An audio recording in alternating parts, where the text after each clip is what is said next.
Screen. Oh, oh god, this is gonna be rough. Oh man. Oh, my face right now. Oh man. I'm such low tier that I can't even spectate a game. Oh, this is gonna be horrible. Alright, alright. Let me figure this out. Oh, that's embarrassing. Oh man, I should have figured this out before I started streaming. Wow. Oh, that's so embarrassing. Okay. Seriously, how do you oh my god. I mean, it looks pretty, but if I can't make it work, that's not gonna be good. Oh, there's a button that says in-game, so I click watch and then in-game. Got it. Okay. Now, where's that Emperor Spirit one? I think it's too late. That time has passed. Time has passed for me to commentate on that one. There he is. Too much time has passed. I'm sorry. This is the random pub process, by the way. This is the archaic process. As archaic as it is reliable. I basically go through, I find a game that hasn't started yet, and then I start when they start. Because otherwise, it's not a random pub, and it's something that you're gonna miss the first parts of. So, let me click this button that says in-game. Maybe that'll help me out. That'll help me out a lot. And I don't know if we're starting yet, so I'm just gonna kind of chill and relax and not do anything crazy. I just see like a Dota symbol. I'm not sure instructions. I'm not sure what the instructions want me to do. Instructions unclear. Penis is now stuck in fan. So. Oh, sweet. Okay, cool. We're starting. All right. All right, cool. Let's do this then.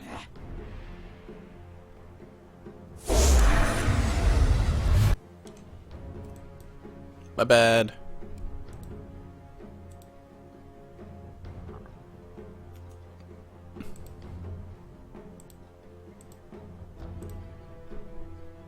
Seconds remaining.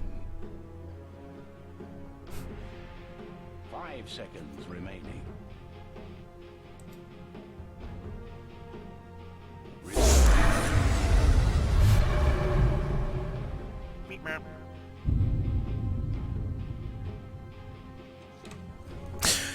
Hello everybody, my name is Culblu and I bring you guys this random podcast. This is going to be random podcast number, I think 104. It's not 105, I think it's 104. I haven't kept track of the numbers. I haven't commentated in forever. Just know this is going to be really rough for all of us. Just going to go ahead and give you guys a heads up. But not to shy you guys away from the confidence, from having the confidence in me as a commentator. Let's go ahead and jump into this game. I haven't played Dota in forever. I actually probably should play a game before I actually do commentary, but I guess we're going to see how this goes for me. Anywho, like I said, history for myself. If you guys don't know who I am or what I do, I used to commentate a lot on Dota back when the UI was a lot different, back when I think Ember Spirit was relatively new, back before the Frostbird, what's the Frostbird's name? The thing over there. Back before, Winter Wyvern. Back before Winter Wyvern was new, or back before Winter Wyvern was in the tournament edition of the game. So I stopped commentating roughly around there. So I've been out of the meta for quite a while because as I understand it, Winter Wyvern is like a really popular support, and also Slaughter Dazzle is a thing. I've seen a few matches. I watched a few BTS matches here or there because I love BTS. So shout out to BTS, you guys are awesome. But I watched a few BTS matches here or there, and I think Slaughter and Dazzle like were common picks. And I still don't understand it. I still think Slaughter is relatively weak, but of course I'm stuck in the old meta. Don't forget that. So my mindset is in the old meta where I kind of still respect the anti-mages, I kind of still respect the morphlings, I kind of still respect the Lycans that just push and win, even though that was on its way out when I was on my way out too. So I'm going to be really interested to see how this game goes. I'm going to try to call what I can, but just take everything I say with a grain of salt, because just know that I don't really know much about the meta at all, like completely blanking on the meta, but I'm going to do my best. Be like Bulbasaur and just do my best. Just do my best. The best that I can. That's all I can do for you. Anyway, so let's go and start off with the game with some buttons that I forgot to press. And ooh, look, a pause. Because if you're playing Dota and you don't pause at least once, you're not doing it right. Alright, so let's start off with player introduction. Start off on the side of the Radiant because Invoker's not here. Okay, I lied. Let's go to the other side. We'll start off on the Nope, I lied. We'll start from the Radiant. Can't even figure out what side to start on. And we'll start off on this Invoker. This is going to be... This is gonna be rough. This is gonna be Toka playing that Invoker. Moving on to the Anti-Mage, we're gonna have ourselves the one and only Japanese name number 1. I'm assuming it's Japanese. I don't know how to pronounce that, so I'm not gonna attempt. Moving on to Disruptor, we got ourselves Japanese name number 2 playing that Disruptor. And on this Dazzle, we have ourselves the one and only Robin playing Dazzle. And last but not least, on the Slaughter, we have Japanese name number 3. So we got 3, I'm assuming, Japanese names on the side of the Radiant, and I can't pronounce any of those. So there. I think this is gonna go well. First commentary, can't pronounce names. GG. Starting off on this, moving to the side of the diary, we have this ancient apparition run by Era. I'm assuming that's how you pronounce that. And on this Earthshaker, we got ourselves the one and only Yola Midstorm. Moving on to this Luna, who's actually disconnected. We got If I Was Your Boyfriend. So obviously Justin Bieber's playing that Luna. I'm just saying. And on this Rubik, who's somebody I don't know if he was played a lot when I left, so I think he might be a new addition. I don't really know. This is gonna be a learning experience for me. This is gonna be, you guys are probably gonna be rolling around like Culblu, you're so new, but hey, that was always true. On this Rubik, we had ourselves at V1. Oh, Victor Dreams. Well, at Victor Dreams.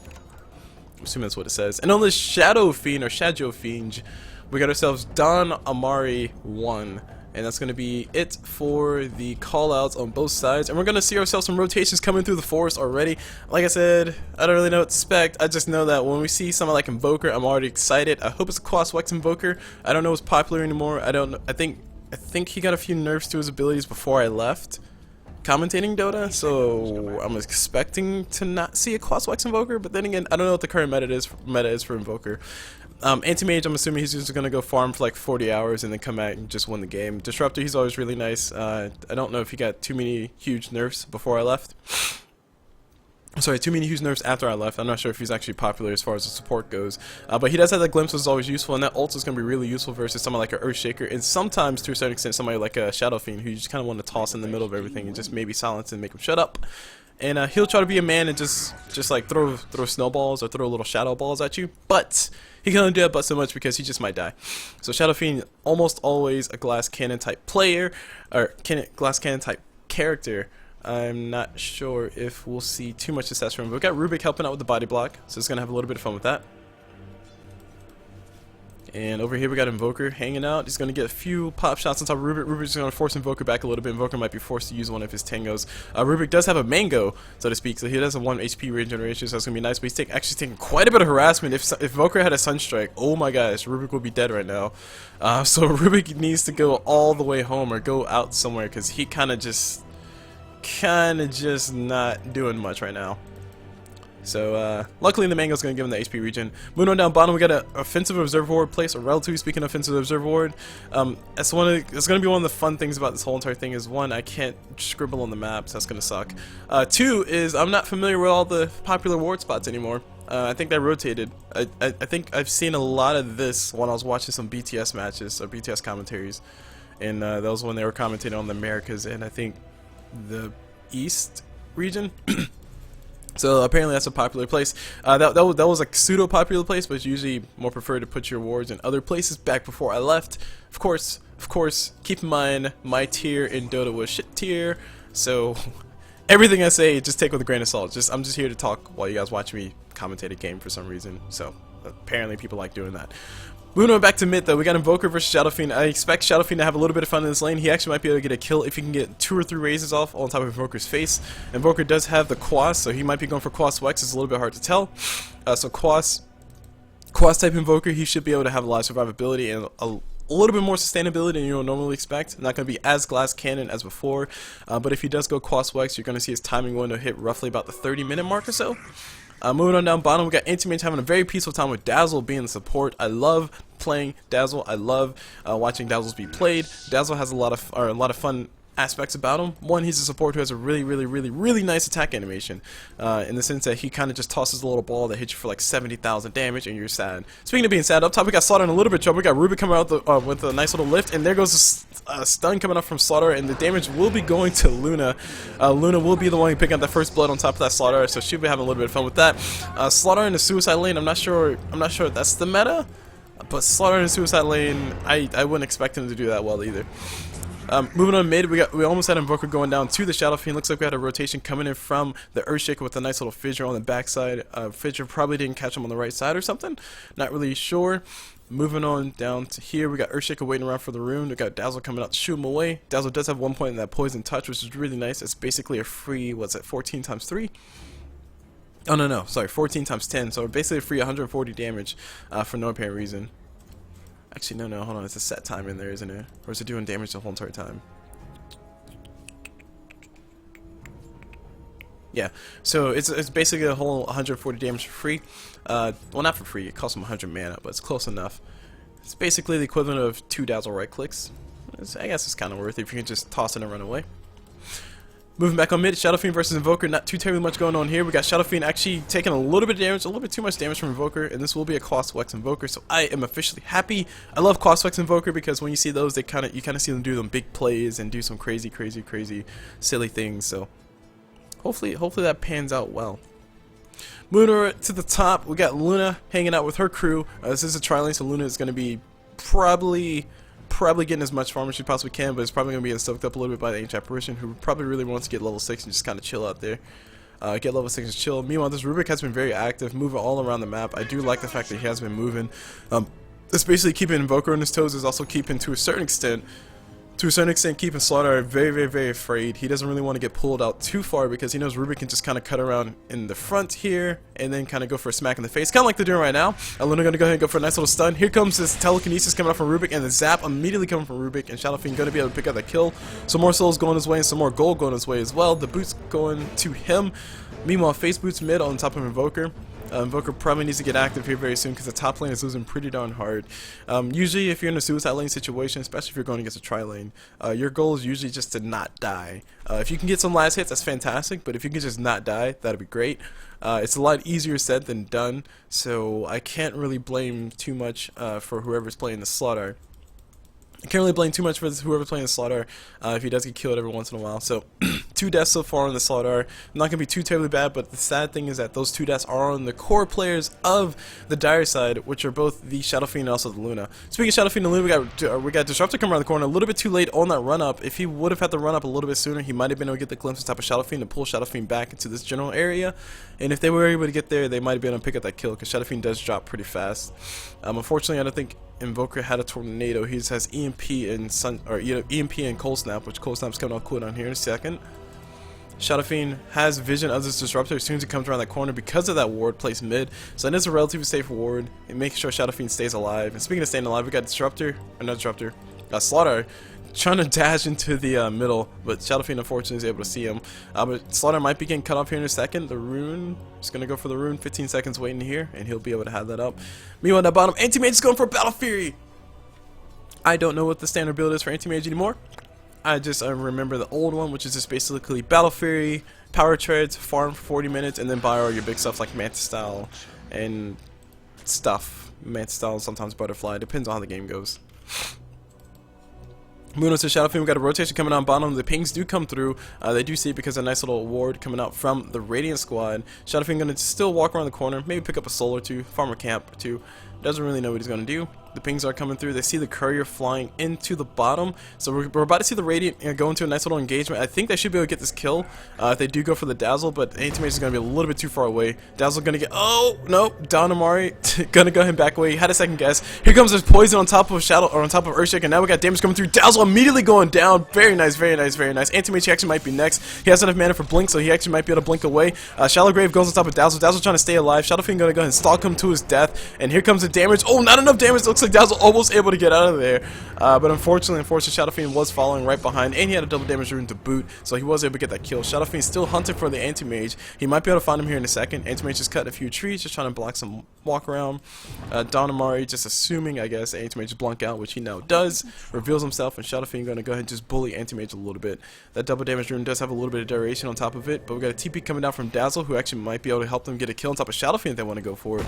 Earthshake around the corner. No! Shadow Fiend going to be able to give himself a insta-give on top of Dazzle. So much damage. That's a level 4 raise. A lot of damage going his way. Meanwhile, Earthshaker down bottom, he's actually out of mana, but doesn't really matter. Anti-Mage does lose another comrade, and that was a Disruptor who was trying to hide in the trees, and that was a very unfortunate death. Very, very, very unfortunate death, losing both a Dazzle and a Disruptor.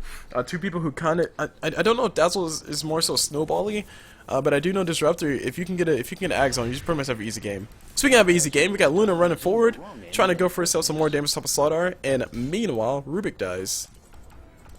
Dies mid to the Invoker, who has a Cold Snap EMP. Looks like both were used in the line of duty, and Rubik feeling very sad about that.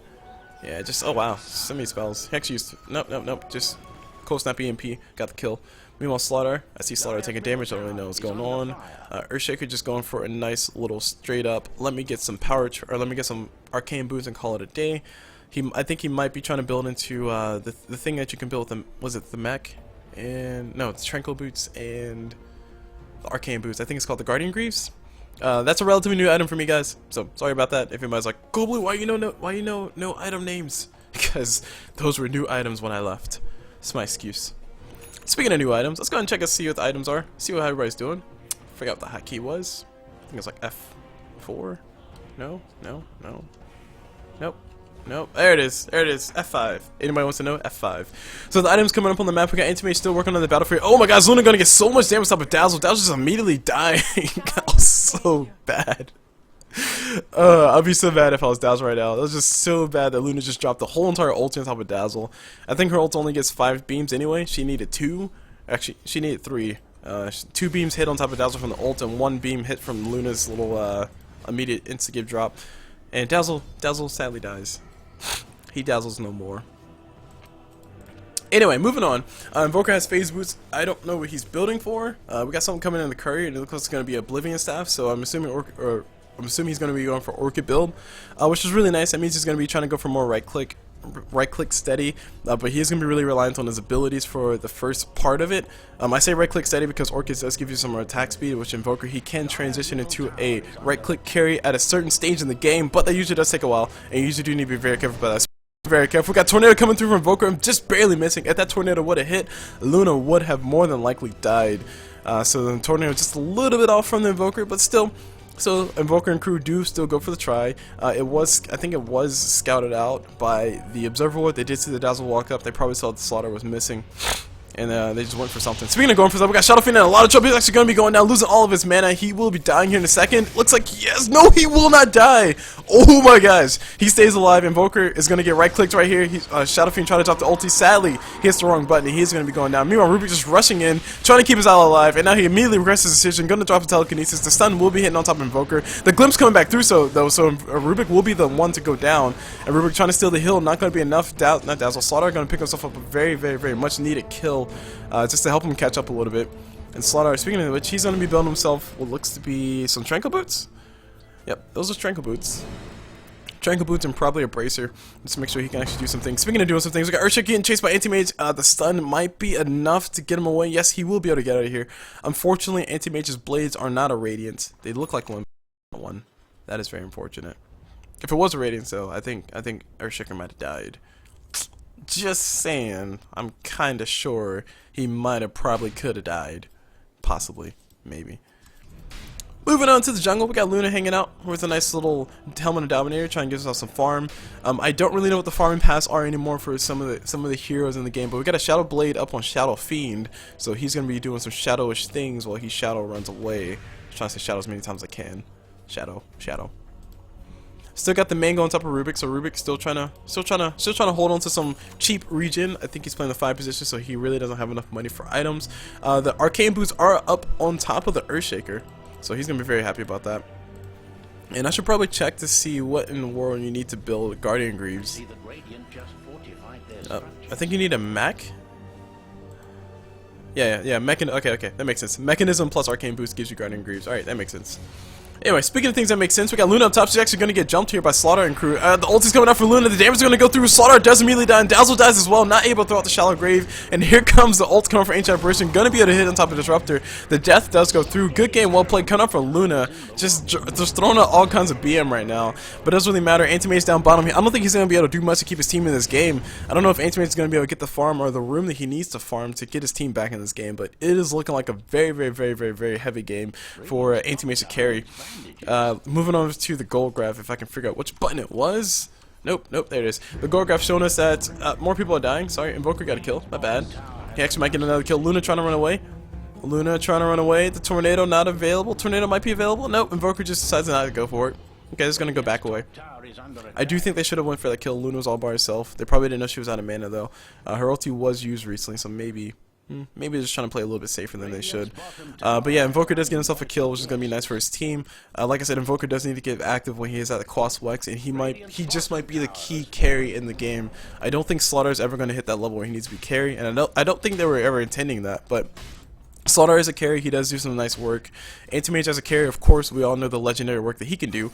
Unfortunately, people like Dazzle and Disruptor are trying to get things going on the map, but they do keep getting caught out. Dazzle does go down mid to the crew of Rubik, Shadowfiend, and also Earthshaker. So a lot of bad things happen all over the map. Culblu misses some kills, but hey, what do you expect? Speaking of things that you expect, we got Luna hanging up atop with a Yasha. I think she's going straight up for that Mantis down, just for more blades. We got Invoker showing up. Oh, nice cold snap. They're going to go for the damage. The Tornado's not going to follow up here anytime soon. Slaughter going for the stun. Beautiful kill on top of Luna. Much needed kill once again going towards Invoker, so Invoker and crew will be able to run away scotch-free. Just a little bit of damage on the back of Slaughter.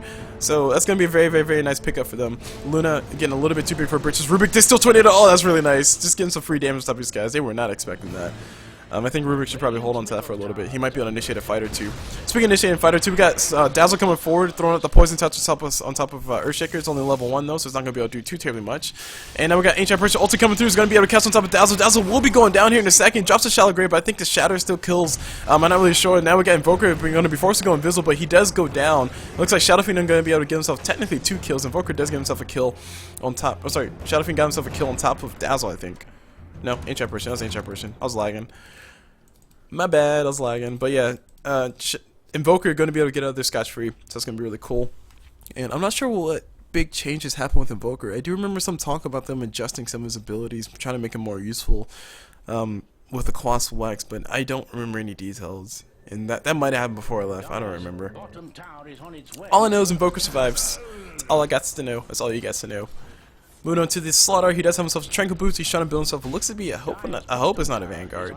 Possibly a Blink Dagger, just help him out with the initiation, because that's always really nice on someone like a Slaughter who has immediate stun. Speaking of immediate stun, Ancient Pressure Ice Blast going to come through, going to catch a Slaughter off track, and Slaughter going to be forced to back away. Shadowfiend, unfortunately, not going to be able to get enough damage on him, but Invoker is here. Big Daddy Taku is going to come for a kill. He might be able to get himself a solo kill on top of his Ancient Pressure if he does catch him a little bit too far away. Ancient Pressure sadly going for a stack, or just going for a pull. He's going to wait for the pull. Invoker does have a nice little bit of duration on top of that. They should be able to see the coldness coming in here in a second. Looks like no, they don't see the freezing. Slaughter going to come through. Slaughter getting ready to sprint. They're going to go for sprint. HR person immediately going to be getting dead. He does get silenced up immediately. Slaughter dropping the stomp, and there goes the damage. And Invoker immediately going back in biz. Just going to go ahead and oh, they might be able to catch themselves a nice little Rubik all by himself. This will be a very nice kill. They can find Invoker walking in the right direction, just roaming all around. They do ping it. I think they see it. No, they see their. Oh man, Rubik just stole ability. Stole Blink from Invoker. Very bad ability from him still. Speaking of bad abilities from him still, Earthshaker are going to be going down here in a second. Looks like a Blink does come through for Rubik to try to save his ally's life, but sadly not enough. Invoker doing quite a bit of work. Slaughter, beautiful stun, catching Rubik off guard, so no more madness can happen. But unfortunately, Rubik does have Blink, and here comes ulti coming up from Disruptor. Sadly, Shadowfiend can't really do much but sit there and just look at it. And now the Ancient Pressure Ice Blast is going to come through. Will it catch everybody? It will catch a few. Anti-Mage and crew will be getting all frozen up. Slaughter, beautiful stun, catching 2. Anti-Mage is going to blink back in for the fight. Just be a man, and they're going to be able to get the kill on top of the Luna. A very, very, very nice fight going in favor of the Radiant. So very well played. Very, very, very much well played. I am very impressed. For a team that's not doing too terribly hot, they're doing a really good job keeping themselves in this game, trying to go back to that 0 mark. The goal graph is in favor right now of the Radiant squad. I'm sorry, of the Dire squad, but it looks like the Radiant are still fighting back for it, just crushing for the game. The XP does go up a little bit in the favor of the Radiant, not too terribly much because they were behind in levels. I think people like Rubik and Disruptor, Dazzle and Disruptor do have their ults now if they wanted them. They are at a good, decent level. Speaking of levels, let's see the levels of Invoker and Luna. They're both actually, pretty much all the cores except for Slaughter to a certain extent. All the cores have their level 2 ultis if they needed them. I don't think Anti-Mage. Okay, I guess he does. I don't think Anti-Mage goes for level 2 ulti, but apparently he does. Slaughter getting his first points in Bash. He does have Blink Dagger, which we did see show up a lot in the last fight, and it helped out a lot. Like, just having that Blink initiation just helps out so much in all these games. Ancient Apparition going for the nice little greedy build, trying to get himself a hand of Midas just to build up his gold. Possibly going for the Aghanim Scepter next. I don't know if it's going to be raw Aghanim Scepter or if he's going to get something in between that, but outside of wards, I don't really think he's going to go for much. Moving to the Earthshaker. Invoker finds himself a solo kill on top of Ancient Apparition. Ancient Apparition will be going down here in a second. Looks like the death will be going through. Excuse me. The death of the Ancient Apparition. Invoker just pulling this game back into for his team. Pretty much this whole entire game can be attributed to how well the Invoker is playing right now. The Invis is really useful. He's actually doing quite a bit, and actually need to make sure my audio is not too loud. My bad. Sorry, just paid attention to that. Had to knock the game audio back down, or system audio back down a little bit. But we got a Yasha coming up on, or a Yasha on Luna. I think she's built for Manta style next. I've seen a Luna, not some Lunas. I've seen a single Luna go for a Sandra Yasha, and I think I saw it be successful. So I'm just throwing it out as a possibility. She can go for Sandra Yasha if she really wanted to, but I seriously doubt it. Probably straight up Manta style. Actually, the Courier's bringing herself the recipe for Manta style, so Luna will be able to finish that out in the field. It's a very smart thing to do. Speaking of Manta styles, we got Anti-Mage going for Vladimir's offering instead of anything else. I'm a slight bit upset about that, but these fights have been going really well in their favor, and having the extra 15% damage on somebody like Invoker is always underrated for some reason. So they will be able to do a little bit with that. And on top of that, Slaughter is going to benefit from the lifesteal too, so they'll all have a lot of fun with that. Unless they reworked Vladimir's offering. I don't know. I'll check in a second. Speaking of checking in a second, we got Rubik hiding in the trees. He's going to be all by himself. Unfortunately, they do get scouted out. Slaughter blinks for it. He's going to go for a kill. Luna is around the corner, drops the ulti, and they back away. They bait the ulti. Beautiful. And they also, they bait 2 ults. Beautiful stuff. And now they can go back in for the fight they really want to. Unfortunately, the blink is already used. Speaking of blink already being used, we got Invoker getting himself a kill on top of Ancient Apparition around the backside. I did not realize he was cutting around the back just to smash him in the face. But the Force Staff is up on Invoker. Invoker's doing really well. Taku doing a fantastic job. I'm a Taku fan right now. I love Quaswex Invoker because they're really active, and if they're really active, they get a lot of items, and if they get a lot of items, they can just carry the game flat out. In this game, like I said, was going very in the favor of the Dire for quite a while, but the rating were able to pick up a few key kills and get a really nice team fight going in for themselves. So far, we'll probably see the gold graph hit at roughly the 0 mark. It looks like the net worth is still at about the 25,000 mark. Oh, sorry, 2,500 mark. If you want to try to equalize the goal, which is something I always like to conceptualize, because for each tower that goes down, you basically get 1,000 gold per person.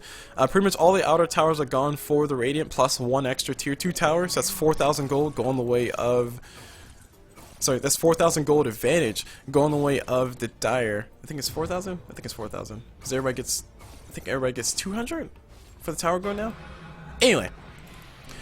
My point being, before this Rubik dies, Invoker's just getting so many kills, getting fed so many kills, feeling so good right now. It has a godlike streak. If he dies, it'll be pretty sad. But Invoker's doing really well. He deserves every bit of that laughter. Moving back onto the equalizing gold concept I was talking about though. If you equalize the gold right now, the Radiant are actually not that far behind. They actually had the lead if you equalize all the gold, because they're down 4 towers, they're down 4,000 gold. Those towers are just sitting money bags right now. If you add that all up, they'll have the advantage of about the 2,500 gold advantage, or 2,500 gold advantage, which would be really nice. And oh my gosh, Invoker gonna hit payday right now. He might be able to find himself. Shadow Fiend salts on the Dust of Appearance goes through. Invoker wants his kill. He's gonna go for it. It's unfortunately he's not pathing correctly. And looks like Shadow Fiend might be able to get saved by the Invoker or by the Rubik. Rubik will go for the save. And looks like Shadow Fiend's still getting chased by the Anti-Mage. Anti-Mage really wants to kill. Ulti coming out from Shadow Fiend, but it looks like he's not gonna go for it. Earthshaker blinking forward. Comes up Anti-Mage all by himself. Gonna go for the kill. Beautiful ulti. Force Staff coming out from the Invoker. Not gonna be enough to keep him alive. And the Courier goes down. A lost cargo of about 2,275, which I think is a blink dagger. I don't know whose item that was, but whoever it was is going to be very sad. And just like that, the fight just turned right back in the favor of the Dire. Dire keeping the Radiant on their toes, and Invoker unfortunately going down, which is a nice, pretty penny. He lost, lost 740 gold. Words are hard, I can't speak right now. Quite a bit of gold lost from the Invoker, and the Courier was lost as well. So that whole entire exchange cost the Radiant a very pretty penny. I'm a little bit sad about that. Anti-Mage, how long is it going to take you to get online is a bigger question to ask. He has Power Treads, he has his Battle Fury, he's working towards, I'm assuming he's working towards his Manta style, but that's going to take a while. Meanwhile, in the Roach Pit, we got Rubik. Yeah, we got yeah. Rubik and crew going for Roshan. I think Age is gonna get put on top of Luna. Luna is a nice little person, or a nice person to put it on, so that way you can have a lot of fun with that. Speaking of having a lot of fun, we got a nice little whoever this is disruptor in a lot of trouble trying to go for the Roshan challenge, but he does die in the process, kind of like everybody else who goes for challenges. And we got a lot of blinks. Rubik stole Blink from Anti-Mage, which is always a very valuable ability for him to steal whenever he can. So that means Rubik can Blink and Telekinesis. Blink Telekinesis is always good. It's just basically a free item slot for Rubik. Instead of having to apply a Blink Dagger, he just has to find Anti-Mage and not die. Easy. Easier said than done, though. We got the boost travel up on top of the Shadow Fiend, and Shadow Fiend actually gonna go for the kill. Oh, nice Dust of Appearance, and Shadow Fiend is gonna be in a lot of trouble. Just because you're invisible doesn't mean you're invincible. That's one fact of life. And now Invoker and crew are gonna go for the kill on top of Shadow Fiend. Shadow Fiend can't do anything about it. He loses all of his mana. No ulti for you. They're gonna go for the chase. The Force Staff comes through. Telekinesis come out for Rubik. Beautiful build. Beautiful play. And now we got the Delta Split coming out from the Ancient Apparition Ice Blast. I think they got enough. They've done a fantastic job catching what they caught. They do need a Geometry Sight though. On both sides, I think they need a Geometry Sight. Shadow Fiend unfortunately loses the Aegis very fast. Not gonna be able to take advantage of having that. So very nice play, tactical play coming out from both Invoker and Anti-Mage, and also really good awareness coming out from Invoker to have a Dust of Appearance. Like, he's gotten 2 kills. No, wait, he's gotten 1 kill. I think he's only got 1 kill off of that, but he's threatened to get like 2 kills because he had a Dust of Appearance. So I just like Taku's play right now. Like I'm like a Taku fan. Like if he's a pro player, I'm very happy. I will follow his team. Not to the end of the world, because that's it's called being a fanboy. But I'm still a fan of his play right now. Anyway, he's going to invis. He's going to go ahead and go for a nice little kill on top of Earthshaker. Unfortunately, he's not going to be able to get enough. Rubik was there to support him. And speaking of support, oh my gosh, Slaughter coming with a big stun. And now the stun getting stolen by Slaughter. No, Slaughter, not Slaughter. Rubik steals the wrong ability. Unfortunately, Invoker does go down. Slaughter going to be able to get the kill on top of Rubik. Trying to go for a kill on top of Shadow Fiend. Shadow Fiend in a little bit of trouble. Going to get stunned up on the backside. No, he dodges the stun. Jukes the juke. And Shadow Fiend going to get the ulti off, unfortunately. And Luna going to drop the ulti too. Slaughter kept alive because of Dazzle Shallow Grave. I don't think he'll be able to survive though. Ancient Apparition Ice Bolt is going to slap him in the back, and he has died from Frostbite. And speaking of dying from Frostbite, Anti-Mage is going to go ahead and push that tower. This will be the 3rd tower coming out for the Dire, or coming out for the Radiant. They do claim it, which would be really nice. The equalization of gold will be there, and we'll see the gold graph hit. I was going to say hit 0, but yeah, they did lose a fight. They did just lose a fight. So that's a thing. Anyway, Anti-Mage has a Battle Fury. He's working on his Manta style. He has himself a Yasha and a Vladimir's Offering fully finished up. The Courier is going to go ahead and bring himself a few pieces, and that should be a Vlad's. It should be a Vlad, shouldn't it? Yeah, okay. Vlad's full. Or Vlad's finished. Which is a little bit weird to get at Vlad's. Disruptor. Oh, no, Disruptor. Oh my god, Disruptor. Oh, man. I think he's dead. He might be dead. I don't know. No, Shallow Grave. I don't think Shallow Grave saves you from that. I don't think Shallow Grave saves you from the shatter of Ancient Apparition's ult, especially the way it works. The way it works now, at least. Anywho, Invoker goes down on top. And we got top tower going to be going down. Snowballs coming out from the Shadow Fiend, just tossing him like a baller. He has a Manta style available. Luna has a Manta style. Anti-Mage has a Manta style eventually. Everybody gets a Manta style in this game. Top tier 2 tower is going to be going down for the Radiant. That's going to be very unfortunate. The Fortify going to be forced out. Earthshaker on the backside, ready to drop a Fissure. Just let him know where to lay it, and he will drop it wherever you want it. Like, best pickup line ever. So they continue their march. I don't think this will be a death march. They're not going to be able to get too terribly much. They're going to still go for it. Shadow Fiend has the Manta style illusions. They're going to continue to push forward. Dazzle and crew can try to go for some damage. I don't think they'll be able to kill because Shadow Fiend does have a Shadow Blade. Meanwhile, Ancient Apparition also going to drop on top of 2. Shadow Fiend Earthshaker blinking and immediately get himself 2 kills. Beautiful play coming out from him. And now Slaughter getting caught in the crossfire on top of all that. They're going to go for stun on top of Earthshaker. Earthshaker not going to be able to make it this one alive. He did get himself 2 kills, which is actually really impressive. Slaughter going to continue to go for chase. He needs 1 bash or something. Looks like he will get the kill. Sunstrike coming over from Invoker just in case. Nice little preemptive backup plan. Speaking of preemptive backup plan, Anti-Mage almost has enough for his ultimate orb, and looks like Luna, I think Luna saw him. Yeah, Luna did see him, so Luna's going to force him back. Luna has a BKB available, which is always really nice. And speaking of things that are really nice, down bottom we got Rubik forcing the BKB charge out from Slaughter, which is very unfortunate. You probably want to say that for the bigger fights, but they're going to be able to get themselves a kill on the Radiant squad, so I guess you can't complain too terribly much about that. Moving over towards mid, Invoker, Force Staff, Orchids. I like the build. I think he's working on either I'm assuming he's working on a BKB. I seriously doubt he's working on Deso. I don't know Deso Invoker. I don't think it's that impressive. But I'm assuming he's working on the BKB because the spells coming out from the Dire side are actually pretty nasty. The main ones being the stuns coming out from Earthshaker. If you could just get rid of that crowd control, then you'll be fine. Speaking of being fine, Ancient Apparition does not have an Aghanim Scepter. Disruptor will not be dying right now. Unfortunately, Ancient Apparition's ulti hits for like 2 damage after it hits you. But with the Aghanim Scepter, it lasts for like 5 hours, so it's a really, really big problem. But he doesn't have it yet. It's just 1 piece short. He needs that Blade of Outcritty, whatever the heck that is. Anyway, Anti-Mage senses a Shadow Fiend all by himself. Looks like no, he doesn't. No. Oh, Anti-Mage suspects nothing. He has himself max out blink though, so he should be able to blink here in a second.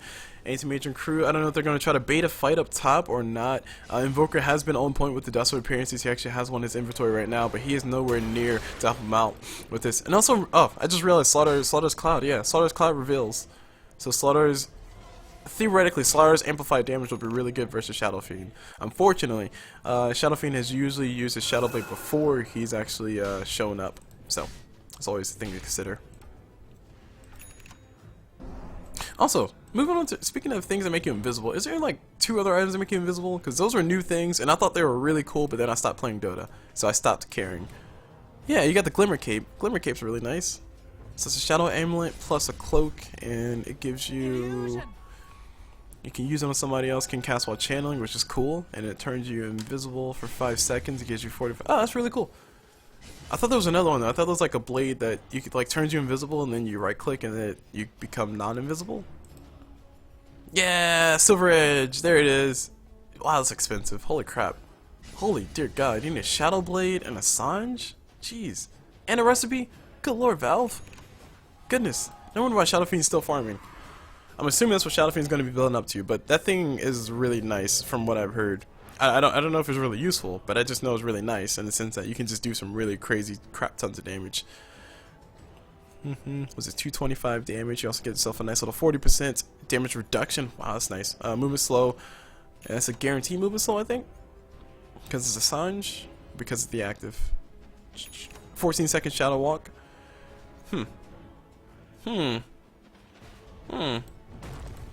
Okay, interesting. We'll see if that comes into play. I'll be excited to see that because, like I said, I haven't played Dota in forever, so it'll be awesome to see some of the new items get played. I know Octarine Cores. I know those are really cool things. Those are something that Invoker might pick up. He might actually already have it. Speaking of already have it, let's see what everybody else has. We got a Tornado Stick coming, Tornado Stick already up on Rubik. We also have Shadow Fiend with the BKB, Shadow Blade, and Boost of Travel. They are going to go for a kill on top of Luna, looks like. Nope, Luna going to drop the ulti. BKB coming out immediately. Both BKBs on both sides. Dazzle going to be unfortunately caught in the middle of it. He does Shallow Grave himself so he can stay alive, and the damage is going to go through on both sides. Unfortunately, the fight will be getting lost by Invoker. Too much damage on these guys this side. And speaking of too much damage, we got a Mantis Style getting used by Shadow Fiend, I think, and everybody on the side of the Radiant do all die. Unfortunately, Luna is just too big and fat for them to kill. That was a very sad fight. She did have herself a nice little helmet down raid. The Mantis Style helping out, and also Shadow Fiend had the Mantis Style. The whole entire teams were just there. It would have been really nice if the teams weren't that close and they could have got a quick pick off, but I think even still they might have lost their supports because Luna's damage is still phenomenal. She's sitting at, wow, really? Sitting at basically 300 damage. Basically 300 damage right now. And if you add her illusions into that, she's going to have a lot more bounces, a lot more glaive bounces, and a lot more extra damage because of the glaives. It's like a permanent flat cannon, essentially. And she's kind of just slapping everybody in the face all over the place. So, yeah. Impressive. Really, I think if I was on the team, I would rate the fight as a good idea. I think that was a good idea to go for the fight. Oh, Disruptor juking them Ice Blasts. Aghanim Scepter is up on Ancient Apparition though, so that's going to be a relatively short cooldown for a relatively long ability. Speaking of relatively long ability, Dazzle getting smacked in the face 1,000 times. He does go down. I don't know if he was stunned or I don't know if he gave up his life because he just thinks they lost the game, but I think the Dire got this. I don't foresee the Radiant pulling this game back out. Luna's a little bit too big for them to deal with. Slaughter going to go and blink it in the middle. BKB comes out immediately. He's going to try to go for something. Unfortunately, his team's not there to back him up. Disruptor can drop the ulti here in 2 seconds time. Looks like he can drop the ulti now if he wants to, but it's going to be a little bit too late. It'd have been really nice. Oh, no, nope. Here comes a glimpse of the blink does come out. I'm sorry, the BKB does come out from Luna. The stuns do come from everywhere, all over the place. Unfortunately, Anthony is trying to go for the man fight. He is not man enough to fight the Luna because she's a woman, has extra letters in front of the man title. And looks like they'll go for the racks. And I think that was kind of like the last hurrah coming out from the Dire. They're coming out from the Radiant. Anti-Mage is going to be going down because of Ancient Apparitions, Ice Blast, and yeah. Sad day. Sad day in Dota land.